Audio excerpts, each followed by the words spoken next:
Une aide européenne suspendue, des sanctions internationales qui risquent de tomber. Le nouveau régime nigérien va devoir se trouver des soutiens, car pour l'heure, Mohamed Bazoum peut compter sur l'appui des Occidentaux. Le président nigérien n'a toujours pas démissionné. Hugo Barbieuf. Il n'est apparu sur aucune image depuis l'annonce du coup d'État ce mercredi. Mohamed Bazoum, président élu du Niger, renversé et séquestré, mais pas isolé. Ses alliés se sont opposés au coup de force des militaires. En Afrique d'abord, l'Union africaine donne ce matin un ultimatum aux putschistes pour rétablir l'autorité constitutionnelle sous 15 jours et exige des militaires le retour immédiat et sans condition dans leurs casernes. Ces exigences interviennent à la veille d'un sommet de la CEDEAO à Abuja. Des sanctions pourraient bien y être prises à l'égard des militaires.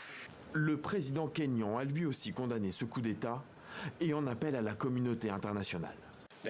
La résurgence des coups d'État militaires et des tentatives de subversion de la volonté des peuples sur notre continent bien-aimé exige une réponse unie et globale afin que les responsables soient tenus de rendre compte de leurs actes.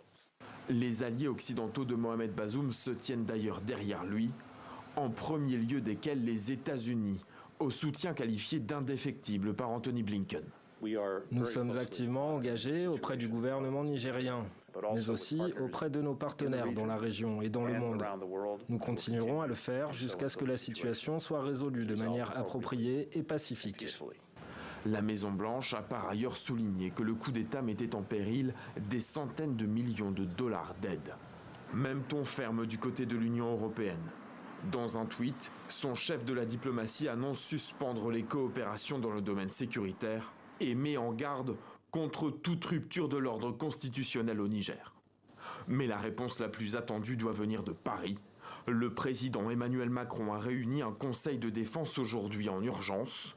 Le Quai d'Orsay annonce ce soir suspendre son aide au développement et son appui budgétaire au Niger.